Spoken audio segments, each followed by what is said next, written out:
Hey everybody, so I have an NPE case for you today that originated in Oklahoma, and our client was born in 1948, and the census record gave us a little insight into our biological father. So welcome back to Client Stories with Amy. So first things first, we got to identify that most recent common ancestor line, and we do that by sorting our DNA matches following the Dana-Leeds method. Once we get that done, we start pouring through those DNA matches with a fine-tooth comb, trying to figure out what family member they have all in common, get that at the tippy top of our tree, and then start using records to identify descendants. So their children, grandchildren, whatever, all the way down to where our target birth parents line is, and in our case, the birth father. So we start building that tree downwards. We identify the grandparent line pretty quickly. There were 7 children, 1 son. All daughters except for that 1 son, thankfully for us, so we don't have to worry about it could be one of X amount of brothers. We need to target test their descendants to see who exactly is the birth father. We did not have that issue in this case. It has to be him. Our client has always wondered. She always knew that she didn't know who her dad was. Her mom was always, I'm not sure, I don't know, whatever the case may be. I don't know what exactly conversations were had because, again, our client was born in 1948. We didn't go into detail about what she was told or what she was not told, but she said she always knew that her dad was out there somewhere. She just didn't know who he was.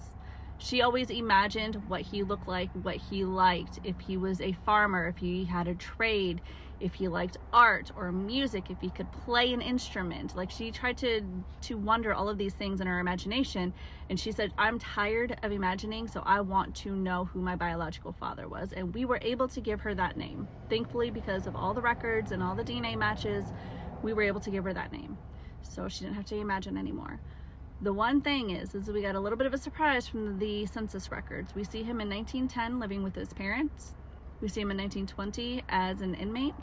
We see him 1930 as nowhere. We can't find him in 1930 on any census record. We're not sure if it's just because he's on a census somewhere and his name's just like all completely misspelled, all crazy, and we just can't find it, or if he just wasn't enumerated. Like, that's possible too. 1940, he's at home with his family. 1950, he's as an inmate again. And so in between 1940 and 1950 is when our client was born. 1948, something happened in between those years where he was incarcerated again. So incarcerated 1920 and in 1950. I wanted to figure out why he was incarcerated so I can give that information to my client. And so where would I look? You're going to look in the newspapers. You're going to look in county records, maybe at the courthouse. If there is not a storm or a fire or anything like that, the county is going to have those records. You can also check with your local library. They might be able to pull some documents for you that they might have in their archives. There's a bunch of different places you can look to learn more about somebody's criminal history. In 1918, we could see that he had a record for a robbery, and so that's why he was incarcerated in 1920. I never found out why he was in 1950, but I told my client, hey, you're local, go stop by the local courthouse and see if you can pull those documents. So I think that's what she was going to do.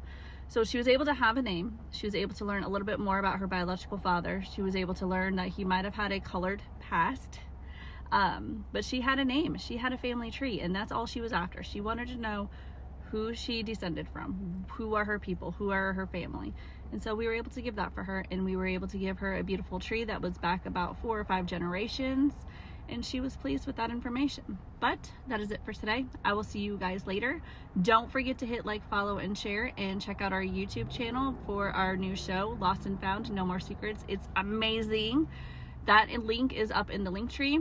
Our link to our website is also in the link tree. And if you want a t-shirt with DNA Angels on it, or our book, or anything like that, we have merch. That link's up in our link tree too. But I'll see you guys later. Bye.